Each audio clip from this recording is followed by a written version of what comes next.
My name is Carson Reed, and I'm here with my co-host Randy Harris, and I want to welcome everyone to Intersection, where theology and practice meet. We have a special guest today with us today. We've got Dr. Charles Kaiser with us. Greetings, Charles. Thanks for joining us. Hey, thanks for having me.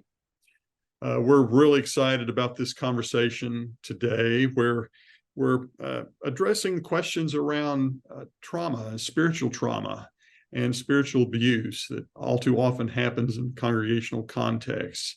And that's coming out of a book that Charles and Elaine Heath have written around trauma-informed evangelism. But we'll say more about that in a little bit. Charles is a church planner and pastor and involved in the Storyline congregation in the Dallas, Texas area. He finished his DMin recently at Northern Seminary, and this new book out reflects a lot of his work, both as a pastor and as a caregiver and a theologian, and we're just delighted to have Charles with us today. For those of you who are joining us, we want to hear from you. I see greetings going on in the chat. That's lovely. Let us know where you're tuning in from today, and we're grateful for your presence with us.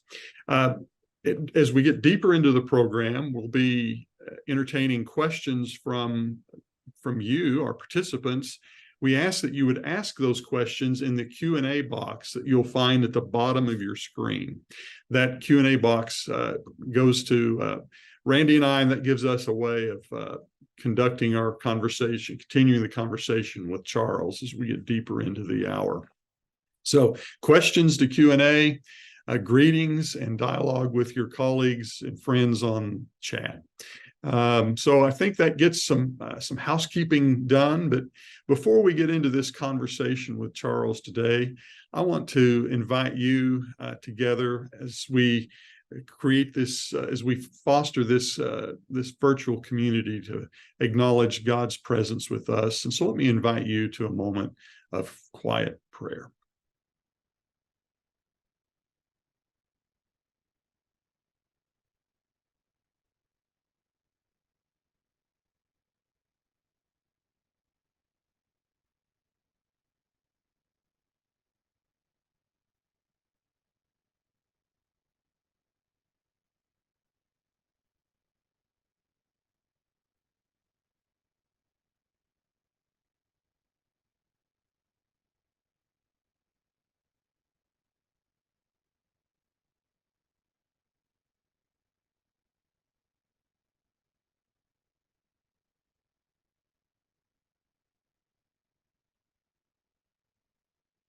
O God, whom we know as Creator and Redeemer and Spirit, we ask that by your presence in this time with us today, that you would open our hearts and our ears to learn what we need to know, and that we might, in some real way, experience the deep, abiding love that you have for all of humankind by virtue of our time together today. Through Christ our Lord. Amen. Well, Charles, this new book that you've authored with Elaine Heath is a striking book. It's talking about two different things that we don't normally think go together: evangelism and trauma. And my guess is there's a story behind all of that. I'd just be curious if you would tell us a little bit about how this book emerged right out of the nitty-gritty of your own pastoral ministerial practice in Dallas. Why don't you tell us a little bit how this got started? Sure. The church I'm a part of, Storyline, is organized as a network of house churches or missional communities. And the way we approach ministry is to each of those groups kind of find a neighborhood or a network of relationships that they want to connect to and show up with, and just pay attention to look for what God's doing and to join in. And several years ago, we had just moved into a new neighborhood, and we were kind of in our process of discernment of what will be that place in our neighborhood that we'll connect to.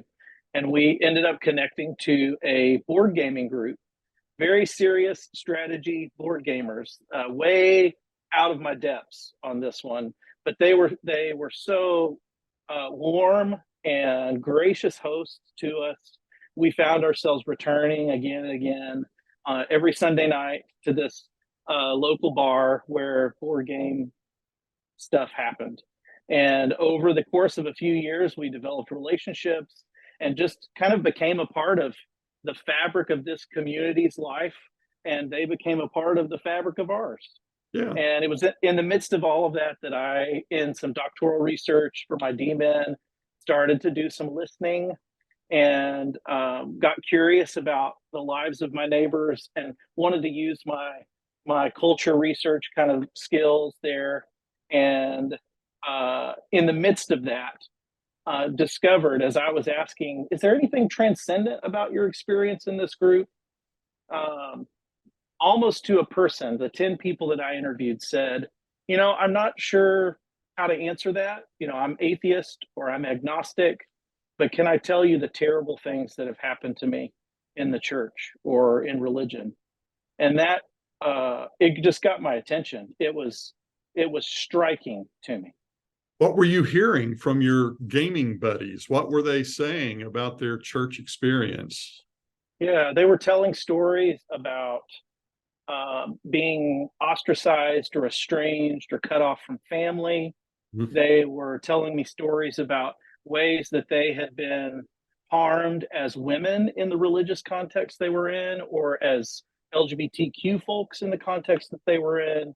They were telling me stories about how they'd been harmed by pastors who abused their authority. They were also telling me stories about the harm that they received just by virtue of seeing people they loved and care about being mm-hmm. harmed within the church. Well, that kind of grief then obviously has pushed them away from faith, or certainly from churches or congregations. And so you describe them as being either atheist or agnostic, but talk a little more about their where they found themselves in those spaces. Sure. It was striking to me that, my friends, many of them have religious backgrounds and they run the gamut from Catholic Church to conservative evangelical to mainline. There's such a cross section of this previous religious experience that, but many of them, almost all of them that I talked to initially, the experiences that they had were so difficult and harmful.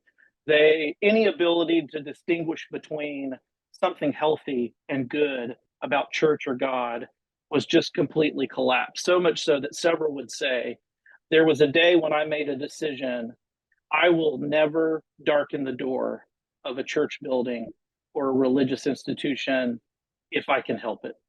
Mm-hmm. Wow. When you begin to enter into those kinds of spaces, it seems to me that there's, as you describe that, there's a wide array of experiences, all harmful, all damaging, but they're different in different ways. Some of it might be described as abuse. Some of it might be described as neglect. I know if I were talking to military personnel, I could talk about something called moral injury. I don't know.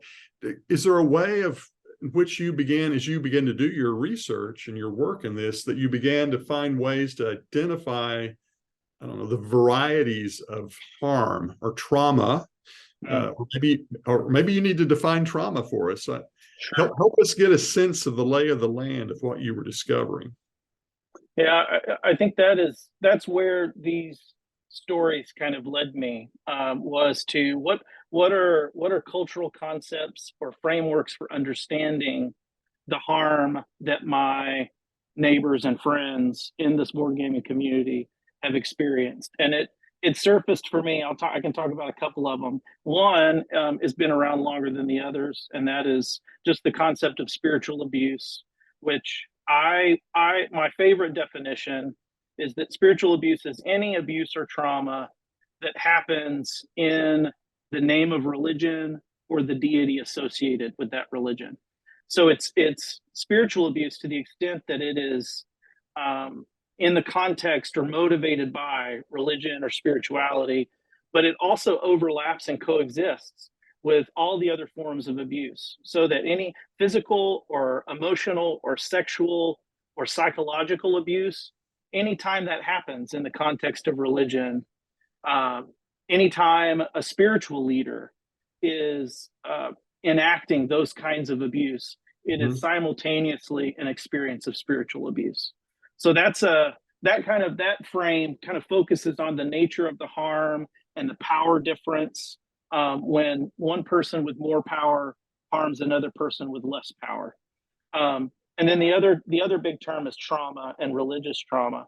Trauma focuses more on how that impact of harm is carried in the body and brain of the person who is harmed. So I love Bessel van der Kolk, his book, The Body Keeps the Score. He describes trauma as the imprint, not the thing that happened to us, not the abuse itself, but the imprint of that abuse or harm on our minds and brains and bodies, the kind that gets us locked into fight or flight or freeze or fawn, all of those trauma responses that many of us probably know and are familiar with. And so religious trauma then is it's just as somatic and neurological. It's the imprint of adverse religious experiences. It's the imprint of spiritual abuse that we carry in our bodies and brains and minds. Randy, what are you thinking? Well, I assume at some point in your research, you went from your personal experience, your gaming community, to see how this fits in with a bigger picture. Are we talking about millions of people? I mean, people quit church for a variety of reasons. What percentage of those are because of a genuinely bad or traumatic experience with religion or church? That's a great question. And I think on some level, it's difficult to say with certainty because this field of religious trauma really is an emerging area of study and research, especially empirically and scientifically. But there is a new organization called the Global Center for Religious Research that's just conducted some of the first empirical studies, and their conservative estimates are that somewhere between 15 and 20% of U.S. adults carry some kind of religious trauma. And that's not to say the severity of it or the depth of the impact, but I mean, 1 out of 5, 20%, that's not a small number of people. A huge number. I mean, that's a disconcertingly large number of people. That's millions of people. Yep. Right. Yeah, it's sobering. It's sobering. Well, in this kind of trauma that you're describing can happen with a minister or pastor to a congregant. It could happen with a lay leader, right? An elder or a deacon in a church that puts pressure. The power. It could even happen in a really religious family. A lot of the harm that my friends experienced was when they were cut out of their families because of religious reasons. Right. So it's not just the grand poobah, the big bishop. Right. It can happen in the smallest of little congregations, or as you're noting, in families where religion is held and used as a power tool in the family. Well, let's.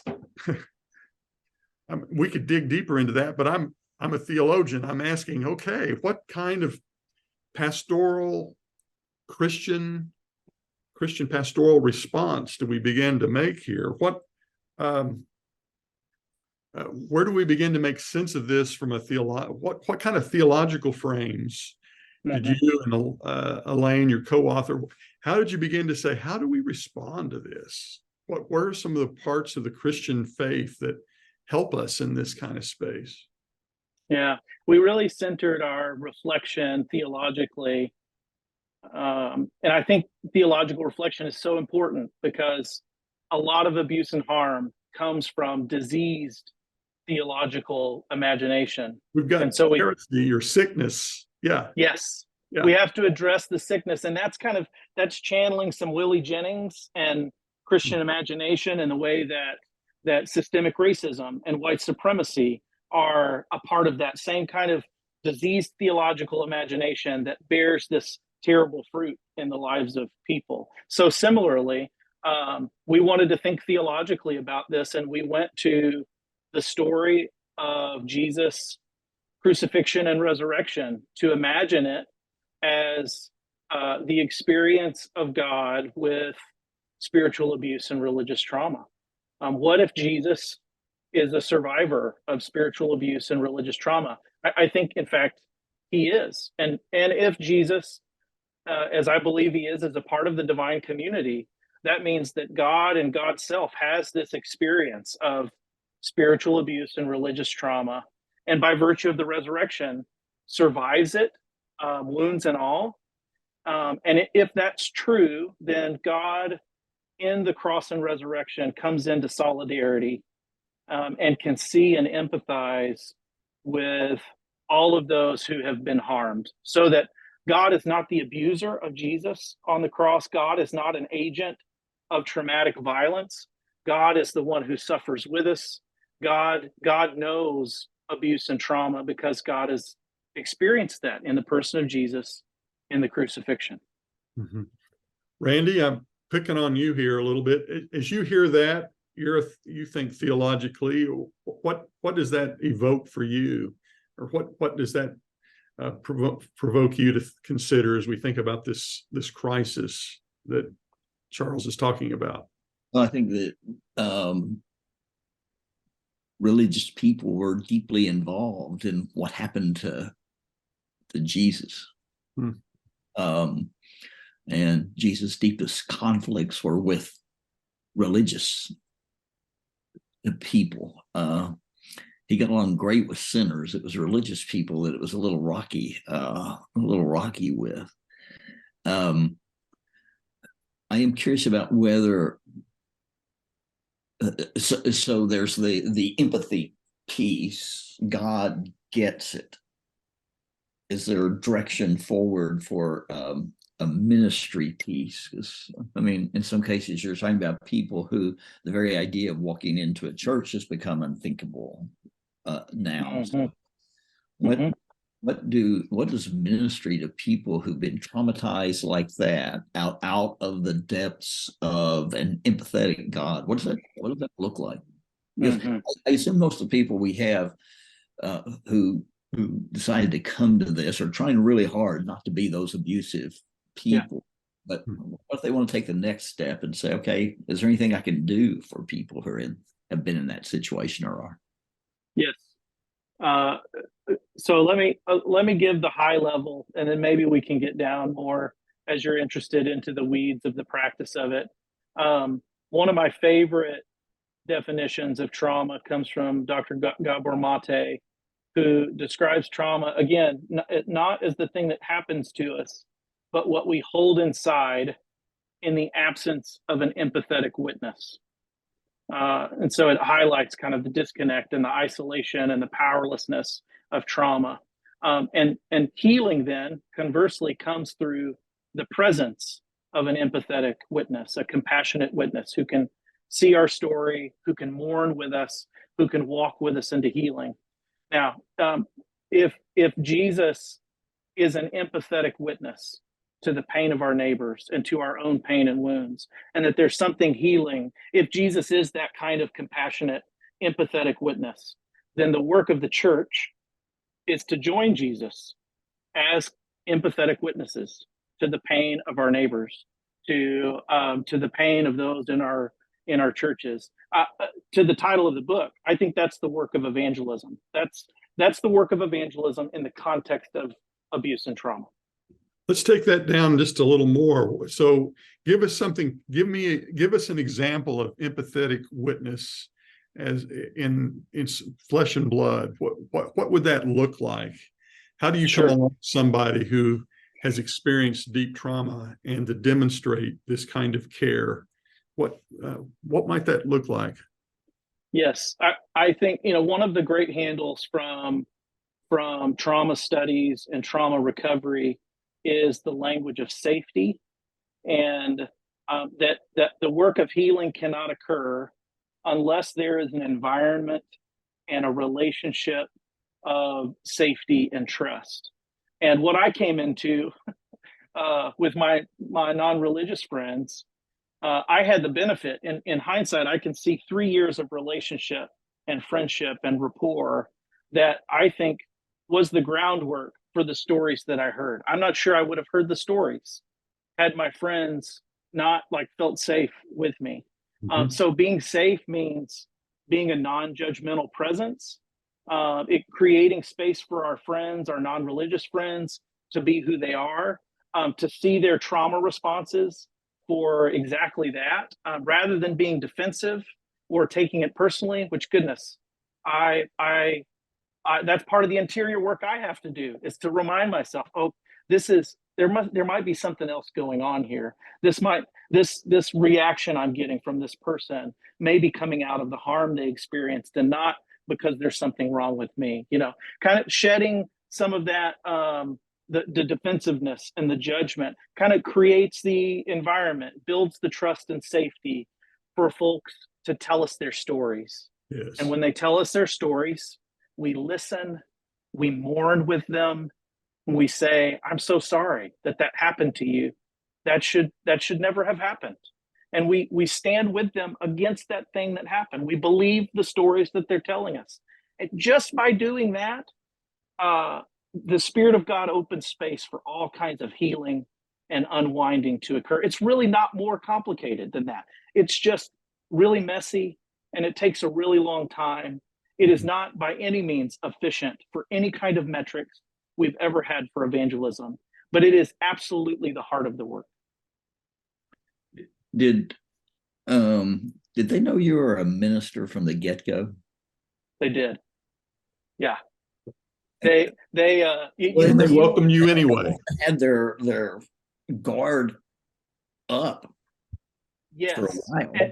Yes, absolutely. In fact, looking back on it, I can see the trauma responses in their body when I would tell some of my friends, yeah, I'm a pastor for a local church, and I could just see them freeze. And I was like, what is going on? This is so strange. Or just immediately change the subject, or just get up and leave. Some of them even would become very belligerent and kind of blast me, so just showcasing fight or flight or freeze right in front of me. Yes. And so, yeah, it took being present, holding that. And it took a couple of years before my friends started saying, so you're different than other Christian people I've had experiences with. Could you tell me more about that? Are you just weird, or are there more people like you that aren't terrible and I'm not perfect. I'm a mess too.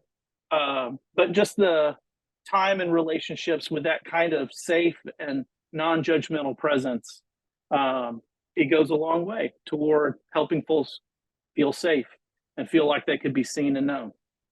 I'm curious about the answer to that question. Are you weird? Or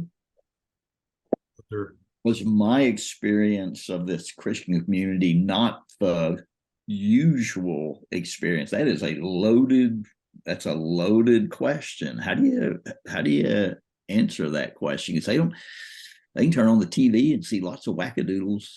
Yes. How do you? Yeah. I don't want to try to put a good spin on the harm that's being perpetrated on the Christian landscape right now with Christian nationalism and white supremacy and all of the isms and phobias. They're there and they exist. I don't want to minimize that. And it's important for me with my friends, to the extent that they see those and want to name those, to agree with them without trying to defend the credibility of Christianity.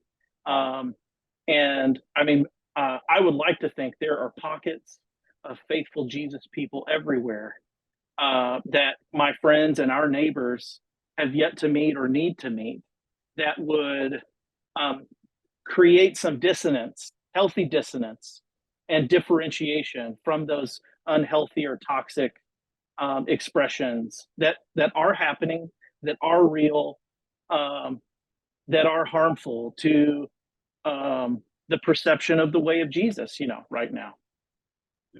I wanted to ask one more piece of that. Sorry, Carson.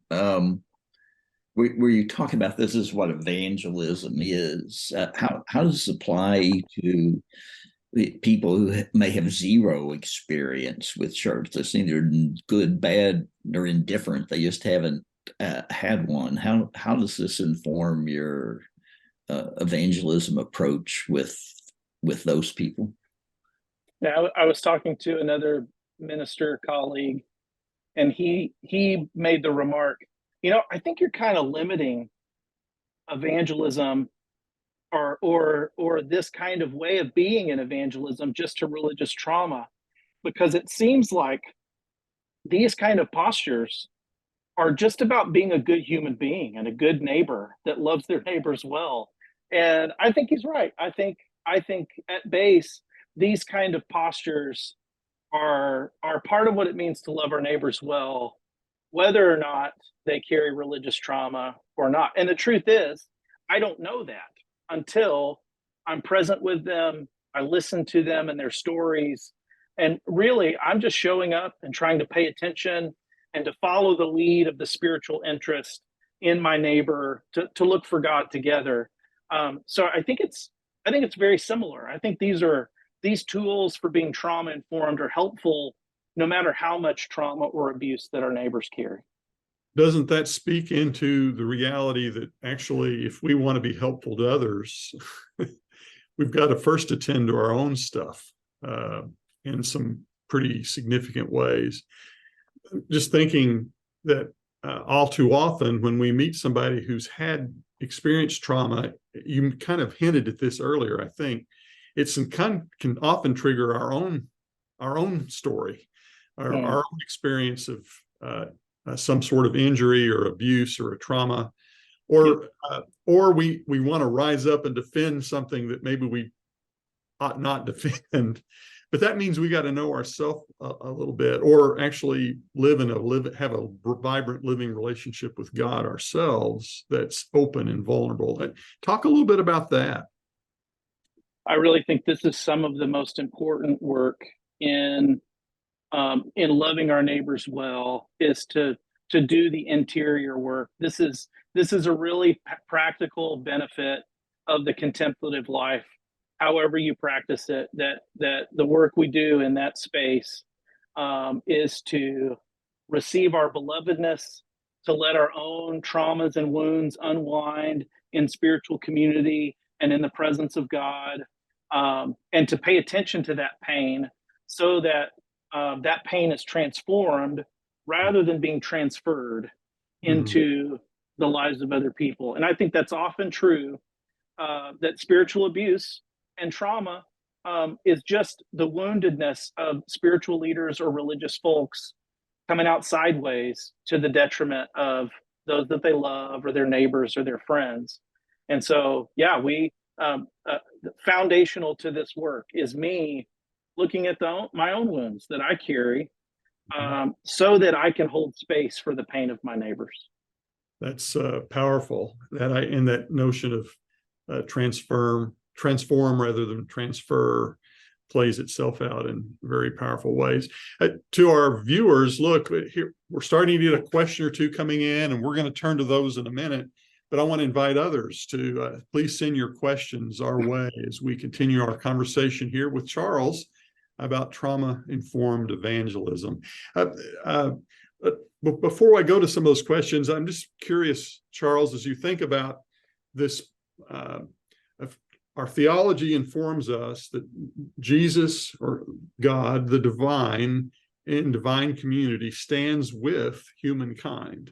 That that our Christian faith teaches us that that God walks through the valley of the shadow of death in God's self, right? That the cross reminds us of that. And out of that, then we see God standing alongside as with empathy, and we're talking about this empathic witness that we live out. And so I'm just kind of curious, again, thinking about our audience here as we think about practice and practice. So we're talking about paying attention, listening well, being non-defensive, knowing ourselves. Are there other things that you would want to kind of lay out there, at least to help us construct a pastoral kind of response to our neighbors? Sure. And one thing that comes to mind is just revisiting hospitality in light of these trauma-informed lenses, and realizing that in a context of spiritual abuse and religious trauma, our neighbors are less and less interested or willing to be hosted by the church. And I'm all for the church hosting, but the role of a host, at least initially, is the power position. You get to control the parameters. It's a place of comfort and relative safety. It's a very vulnerable place to be the guest. And so a lot of folks, if they don't feel safe in church, they're not willing to become vulnerable and to subject themselves to possible harm, which requires us to flip hospitality, where in the way of Jesus, the same way Jesus does, becoming a guest to creation, becoming a guest at the tables of the folks in the Gospels. Jesus invites us to become guests, and it's nervous making. It feels vulnerable. All of my junior high insecurities resurface when I'm a guest in my neighborhood, because I'm not in control here, and I'm not the one being helpful. I'm being helped. I'm receiving. But I think that's a big shift. But I think it's so important, if we have interest to love our neighbors well, who will never come to the church building, who have said, I'm never stepping foot there, we will have to become their guests. Well, and So do you invite yourself over to their house for dinner? And can I come to your house, please? It emerges often more organically than that. Entering into this shared space in our neighborhood, we entered into a bar where these board gaming groups were being hosted every week. And as we were present with folks, I had some really good instincted coworkers who were like, we need to wait until they invite us somewhere. And those are the invitations. That's where we want to spend our time. And sure enough, they're like, hey, y'all seem cool. Do you want to come over to our house for an 8-hour board gaming marathon one Saturday a month? And so, just saying yes as much as possible to be guests when those invitations are given. And then after that, further down the line, it was much more natural for us to say, okay, what does it look like for us to reciprocate that hospitality now that we've received it from our hosts? It's one of our one of our participants was asking about how did that go with your gaming community? How have the friends you've met respond to your ongoing work? Maybe you'd like to lengthen that kind of response out. How have people over time responded to your reception of their hospitality, or you've come into their spaces, you've listened patiently, you've been present to them empathically? Have you seen signs of engagement there, of life, of possibility? For sure. And I part of this work in trauma-informed evangelism, just kind of as an initial caveat, is releasing the outcomes of the work because I can't control them. Mm-hmm. And so that's part of the posture that sustains this long, patient work, where not a lot of folks have decided to follow Jesus or given allegiance to Jesus after 6 or 7 years of relationships. We've had tons of spiritual conversations. For many, the depth of pain, the depth of harm, just collapsed and devastated all of their theological and religious imagination. And I grieve that it may never come back. And I don't know how to. I don't know anything other than just to be present with them in that. But for so many of them, I think part of the fruit of our work is that they live with more nuance about God and Jesus people in the world than they did previous. They're able, part of the healing is that they're able to differentiate, okay, this was a thing that happened to me that was bad and terrible, but I know that there are other people, other Jesus people, other spiritual people who are not harmful in those ways, who love me and know me well. And more than anything, I mean, I just have a bunch of friends now that I love and that love me, and that has got to count for something. There's some experience of goodness and of God, even without the religious frames having developed yet or ever. But again, I just have to release those outcomes, because when I start to control them, just terrible stuff happens when we try to control and manage outcomes, especially in evangelism. I think that's really hard. What is the end game? There is no end game. It'll be what it is, and I think that's really hard. There's a really interesting question about people who experience religious trauma who didn't leave, who are in churches trying to navigate their faith and their pain, and they may or may not be in the church where that trauma happened. They may have switched churches, or they may. Do you have anything to say to that group of people? My intuition is there's a pretty good group of people out there like that. For sure, and that showed up in my research too. That there was a segment of folks, because part of my interviews included folks in Storyline who had experienced harm themselves, and they're a part of Storyline. So they're in this group of folks who have carried this trauma or harm in their background, and many of them, Storyline is like the last stop on the way out. Like, I'm giving it one more shot. If it doesn't go well, then I think I'm probably done with all of this.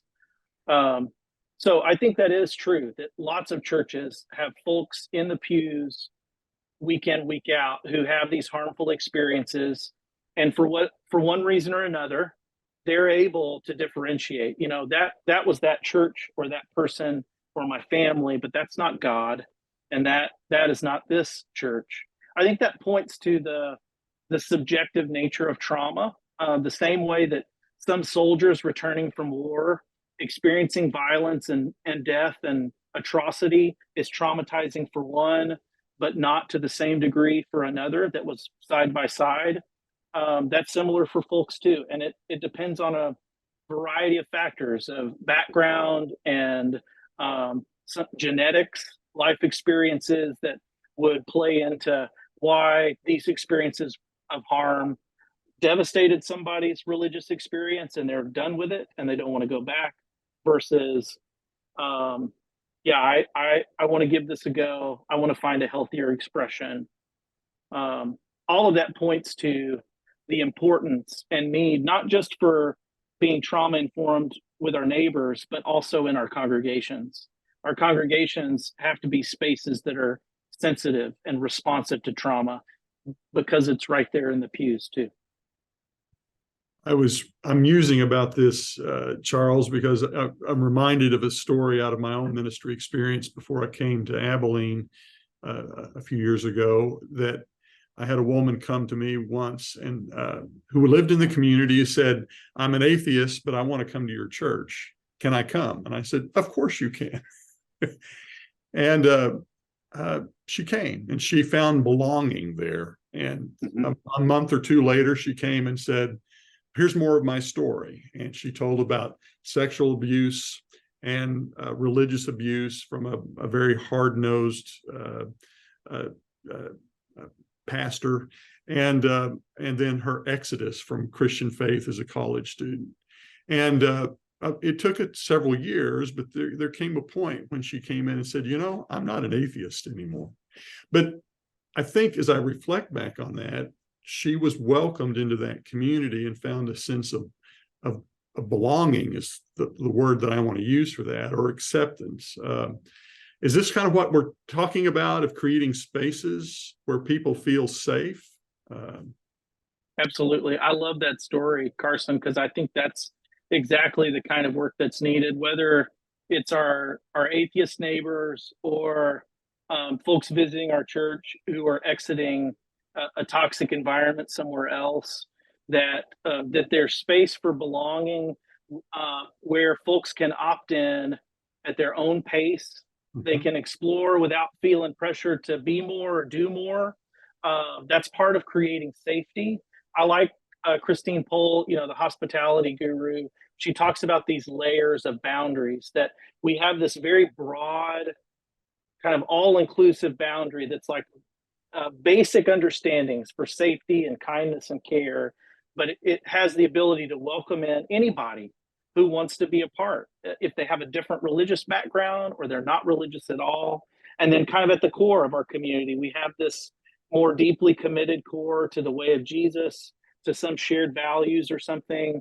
And those boundaries are permeable. Folks can move toward. They can also stay exactly where they are for as long as they want. And that's okay. Yeah. We hold them and we go at their pace. I think that's part of trauma sensitivity. Yeah. So go ahead, Randy. Well, I think this is a hard question. I think a great many spiritual abusers would never identify themselves that way, and would be shocked to think that they were somehow the cause or genesis of this kind of trauma. Is that hopeless? I mean, what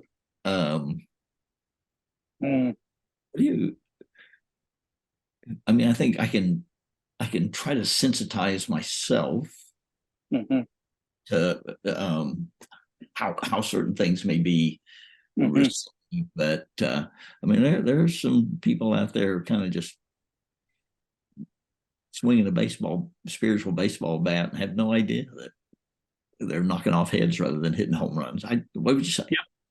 Yes, and I think that's absolutely true. Makes me think about some corollaries to racial justice and equity work, and the difference between intent and impact. I think it's probably true that lots of spiritual leaders intend to do good and to have healthy expressions. Maybe they mess up every once in a while, but sometimes impact can be drastically different than intent, than what we intend.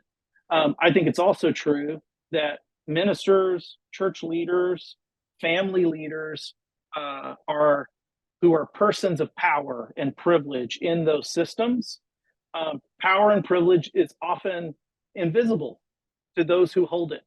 They don't see it in the same way as those who don't have that same kind of power and privilege. And so I think part of this work is the work of disruption. It's the work of telling these stories.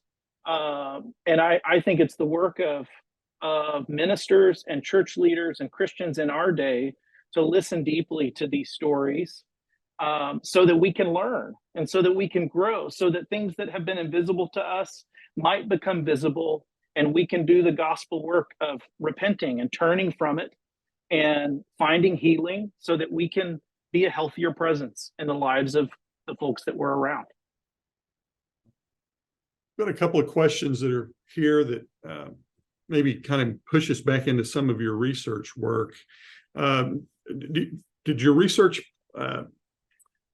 indicate or give rise to, or as you've done work in this area, that persons who struggle or have suffered spiritual trauma, is there any correlation or connection to other kinds of trauma or violence that they have experienced? Or that they've been a victim of family abuse, et cetera, et cetera. Is there any kind of connection between those things, or are those sort of independent of each other from your work? That's a good question. I don't know if I didn't dig into a lot of research where at least that I'm aware of, like at the top of my head, like correlations between religious abuse and other unrelated, non-religious abuse kind of experiences of abuse and trauma. But I can point back to the dynamic that occurs, that the coexistence of these various kinds of abuse with each other, such that if a person is sexually abused by a minister, that is sexual abuse. It is also spiritual abuse. If a person is emotionally abused by a member of their family who uses scripture to shame them or to condemn them to hell or whatever, that's emotional abuse. It's also spiritual abuse. So those things can coexist together. It makes me curious too about other research that might talk about the correlation of those forms of abuse distinct from each other. But yeah, that's what comes to mind for me. Well, it's kind of riffing off a question here. Is asking one of these people, "Can I pray for you?" Is that a step too far? I don't think it's wrong to ask someone to pray.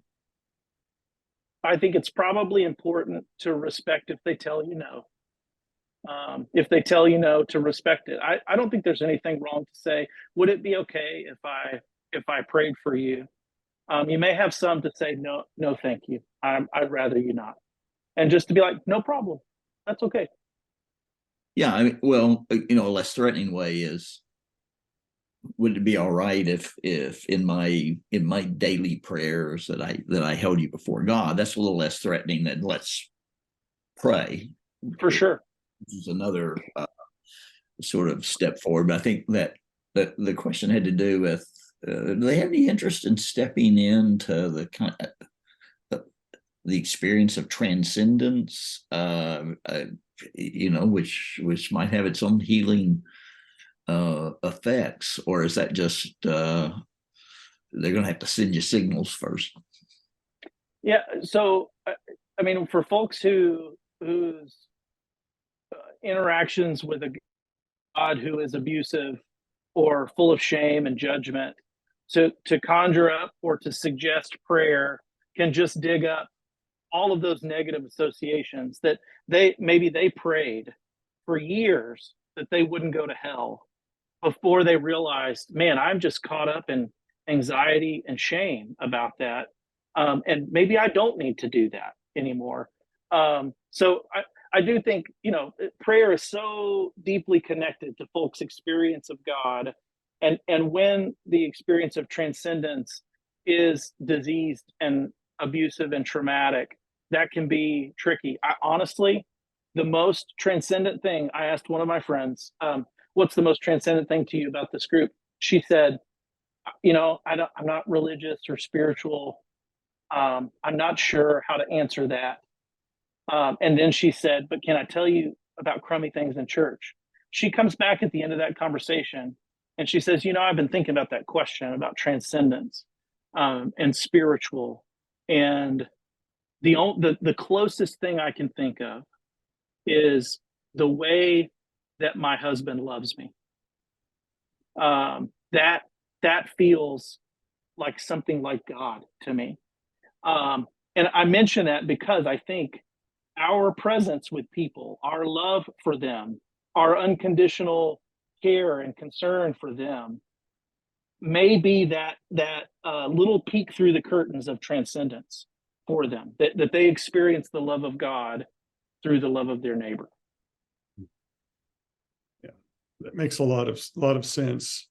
And I appreciate what you're saying there.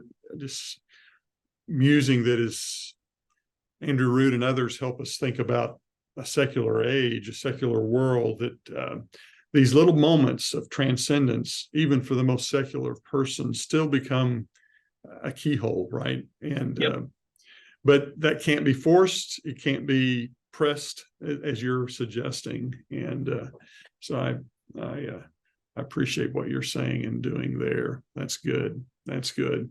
Well, this has been a rich and full conversation today, Charles. We're going to wrap up here in just a few moments, and I'm going to ask Charles, and I'll ask Randy both this question. What's the one big takeaway that you, as you think about our conversation, you want to leave our participants with today? And then we'll make our way on to the end of our program. But Randy, could I start with you? What, as you reflect about what we've been talking about today, and you think about our viewers, our participants here today, what's the big thing that you come away with out of this conversation? I need three, but I can make them all really brief. Number one, their turf, not mine. That's number one. Number two, long haul.